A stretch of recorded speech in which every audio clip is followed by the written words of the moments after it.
how to do what people accomplish in a month, but you're doing it in a week. What's up, everybody? My name is Mpomotoro. Welcome to Deep Dive Sessions. If you're new, this channel is about entrepreneurship, business, personal development, personal finance, and agriculture. So if you are into any of these, please consider subscribing to the channel.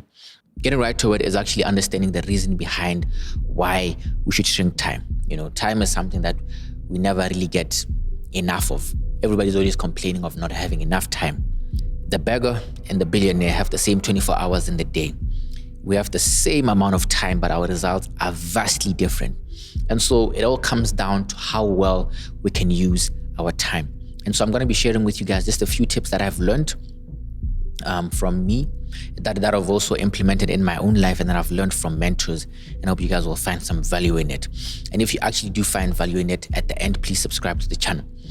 And so the first point is having a 6-hour day. This is something that I learned from Ed Milet. He's there on YouTube. You can actually check out his channel. He talked about instead of having your work day, or instead of looking at your day as 24 hours, look at it as 6 hours. And then try to accomplish what you would accomplish in 24 hours, but rather now in 6 hours.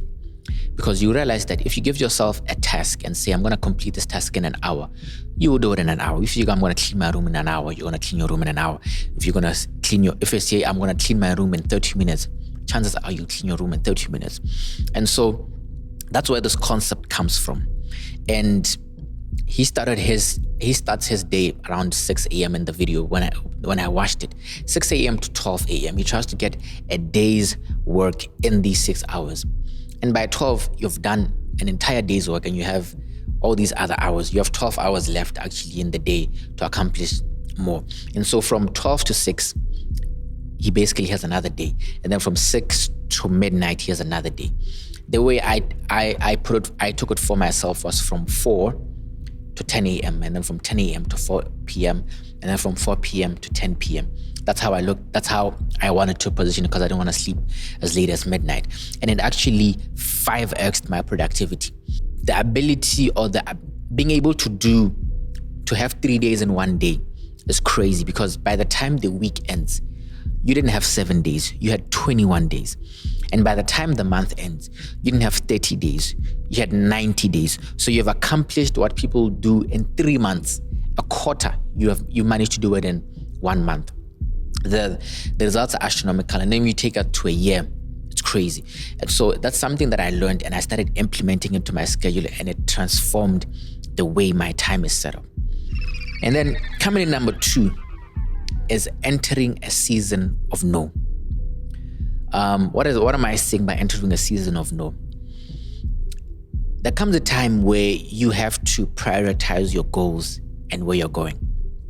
This means that you have to say yes to yourself and no to a lot of these other things. You're invited to a birthday party, you're invited to a wedding, you're invited for a hangout, you're invited to chill, you're invited to come see the movies, you're invited for many things. Somebody asks you, can you please drop off this? No. Can you do? No. And you're not saying no because, you're being, people might call it ruthless. People might call it being cutthroat. You should help people. You should do that. But every time you say yes to all these other things, you're saying no to your goals. You're saying no to your future. You're saying no to where you want to actually go. So that's why I call it a season, because it's not forever. You enter a season of no. So a lot of the times, especially when I'm planning an event or we're about to have an event, I enter a season of no, because everybody that is around me understands it. I actually tell it to my family members, I tell it to my friends. I'm like, my guy, we're not gonna be hanging out for X amount of time because I have to do this. I'm trying to get it. I'm trying to do this. We're trying to get here. And so entering a season of no is very, very important, because you have to prioritize your time around what you want to achieve. You cannot buy time backwards. You cannot buy time. This is the only resource that we have that is limited. And so we have to really apply it in the best way that we see it. And I say this especially to a lot of up and coming entrepreneurs like myself. A lot of the times, you can't attend all these events. Sometimes it's not a thing. You're not lacking information there. You're not lacking a new content.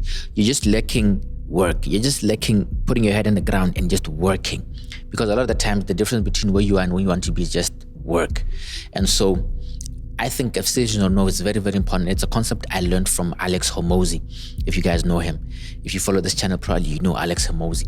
And I think it works very, very well. You have to get into that season, and you just have to have the toughness to withstand that, because it's very, very hard to say no to all these things. But you have to do it for the sake of your dreams and your goals. And then coming in number 3 is you have to script your days in 30-minute blocks. You can script them in an hour block, 45, however you want to do it. Personally, 30-minute blocks works for me. And so every night before I go to sleep, I write down what I want to do the next day. It's such a simple task, but it works exceptionally well in productivity. Because if you wake up in the morning and you are deciding what to do that day, you are already behind. You're wasting time already during that day. Remember, tomorrow starts today. So when you write what you do today, it helps you align with everything that you want to do. And you also know what's important and what's not important. And then you can figure out what you need to do. And essentially what I usually do, this is actually a bonus. Learn it from Brian Tracy, Eat the Frog. Do the hardest tasks first. And I always do them in 30-minute blocks. There are tasks that take 2-3 hours, but I still schedule them in 30-minute blocks so that I know what I'm doing and what I'm not doing. And it has transformed the way I look at time and how I deal with time. Just scripting your day the day before and putting it in 30-minute blocks transforms. It's a game changer. The 80-20 rule. I'm sure you guys, some of you guys that are watching this already are familiar with this concept. Essentially, it says that 80% of the results that you get come from 20% of the action that you put in. Now, the only thing, or the only caveat, or the only thing you have to figure out here is, what is the 20% that will give you the 80% that you most want and most desire? And so if you look at your job, what is the 20% of efforts that I put in that give me 80% of the results that I get?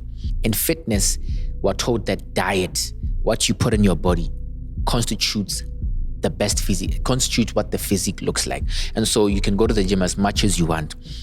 You can change your exercise routines as much as you want. You can do everything. You can do intermittent fasting, whatever it is. Diet is the 20% that accounts to the 80%. So in business, in life, you just have to figure out what's the 20% that I need to focus on, because you really, really need to hone in on that 20%. Because if you're just doing everything and you're running up and down, you might not know what's exactly giving you the results that you are achieving. And then the 4th tip is a time management quadrant that I learned. I actually don't remember where I learned this from, but some of what I have here, I learned also from Dr. Shogo, who I've had on the podcast. This episode is below. You can check it out. Essentially, it's a quadrant, and it has 4 blocks.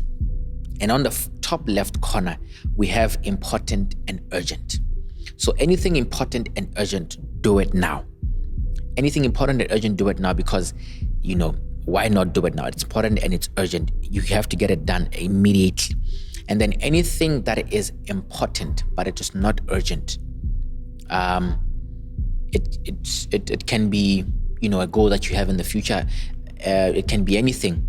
You can delegate that to somebody that can do it. It is important, but it's not urgent. It doesn't need to be done right now, so you can delegate it to somebody while you focus on what's urgent and what's important. And then we go to what I just spoke about is on the bottom left corner, and then the top right corner is not important but urgent. That can be a phone call that just comes in. Phone call is urgent because it's ringing right now and it's gonna stop ringing. It's urgent, but it's not important. So what you can do for those is delay it. You can just, whenever you're working or you're doing deep work, you can just make sure that in these 3 hours, I'm not answering any phone calls. Just like right now, when I'm shooting, I don't answer any phone calls. I'm actually delaying everything that's going to happen after this, because after this is when I'm going to be taking all the calls that came in. And so the last part is the bottom right. You can guess it. It is not urgent and it is not important. Basically, it's just a waste of your time, so delete it. That's the time management quadrant that that I learned, and I thought it really was a game changer for me, because it helped me create clarity in my scheduling. It helped me create clarity in what I'm doing and the things that are taking my time, because time is taken by everything. Remember also that every time you say yes to something that's there, you're saying no to what you want to do. You're saying no to your goals. And also, you should look at time also as a measure of life. Anytime you give your time to something, you're giving a piece of your life to it. So make sure that everything that you give a piece of your life to is deserving of your time. I hope you guys enjoyed this video. I hope you found some value in it. And like we agreed, if you did find value in it, please subscribe to the channel and comment below. I read all your comments all the time. And please share this video with one friend who might find some value in this. And we'll meet same time, same place next week. It'd be great. Thank you guys for watching this episode. We really hope you enjoyed it and learned something new. Deep Dive is dedicated to bringing you the most comprehensive and engaging information about business, personal finance, and personal development. Make sure to hit that subscribe button to stay updated with all our latest content. If you like this video, give it a like to show your support and help us reach a wider audience. And don't forget to share this video with your friends and your family who may be interested. Sharing helps us grow our community and connect with like-minded individuals. Leave a comment below and give us your biggest takeaway on this episode.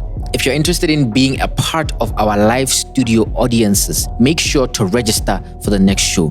Can't make it to the show?